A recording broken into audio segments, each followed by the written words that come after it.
Hello दोस्तों, video में हम बात करने वाले हैं दीपक नाइट्राइट के बारे में। फाइनेंशियल ईयर 26 के फर्स्ट क्वार्टर के रिजल्ट कंपनी ने आउट किए हैं और क्वार्टर फर्स्ट के रिजल्ट अगर आप देखेंगे तो काफ़ी ज़्यादा नंबर हमें ख़राब देखने को मिले हैं, जिसका इम्पैक्ट आज हमें अच्छा खासा करेक्शन के रूप में देखने को मिला है। तो वीडियो की शुरुआत करते हैं और डिटेल में हम इनके नंबर को समझते हैं। तो सबसे पहले इनकी ऑपरेशनल कैपेसिटी देखेंगे, कंपनी करती क्या है इसके बारे में अगर मैं आपको बताऊं तो देखिए सिंपल में आप जानिए कि कंपनी जो है वो केमिकल बनाती है और केमिकल की डिमांड और केमिकल का जो यूज़ होता है वो हर सेक्टर में कहीं ना कहीं किसी न किसी तौर पे देखने को मिल जाता है, चाहे वो फार्मा सेक्टर हो या फिर आप ले लीजिए ग्लास मैन्युफैक्चरिंग, इन सभी में देखने को कहीं ना कहीं से हमें मिल ही जाता है।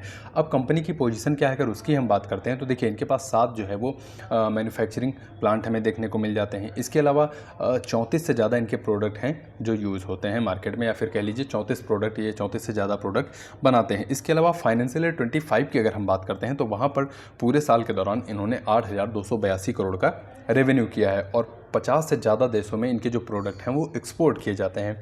इसके अलावा आप देखेंगे तो इनके पास 6,000 से ज़्यादा जो है वो वर्क फोर्स हमें देखने को मिलती है और कस्टमर्स अगर आप देखेंगे तो 1,500 से ज़्यादा इनके कस्टमर हमें देखने को मिलते हैं। लॉन्ग टर्म क्रेडिट रेटिंग की अगर हम बात करते हैं तो AA इकरा की तरफ से क्रेडिट रेटिंग हमें देखने को मिल जाती है। तो ठीक ठाक हमें अभी तक का लग रहा है। अब चलते हैं नंबर की तरफ।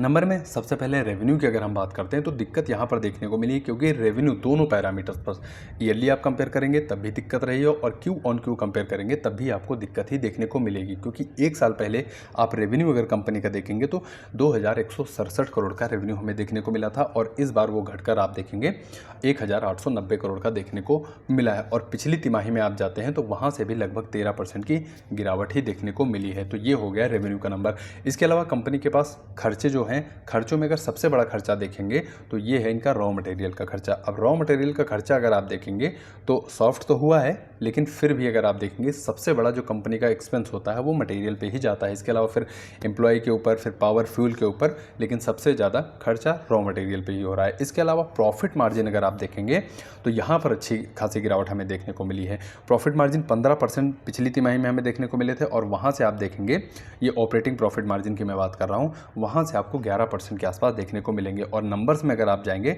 तो 339 करोड़ से ये नंबर आपको घटकर 214 करोड़ का देखने को मिलेगा। तो इस तरह से ऑपरेटिंग प्रॉफिट अगर आप देखेंगे क्यू ऑन क्यू बेस पे 37% इनका ऑपरेटिंग प्रॉफिट कम होता हुआ नजर आया है। इसके अलावा प्रॉफिट का नंबर अगर आप देख रहे हैं और प्रॉफिट मार्जिन देख रहे हैं तो 3 महीने पहले आपको यही प्रॉफिट मार्जिन 9% हमें देखने को मिल रहे थे और वो घटकर अब 6% के आसपास हमें देखने को मिल रहे हैं। तो इस तरह से नंबर पे सभी नंबर्स के पैरामीटर किसी भी पैरामीटर पे कंपेयर करेंगे तो नंबर काफ़ी ज़्यादा दिक्कत भरे देखने को मिले हैं।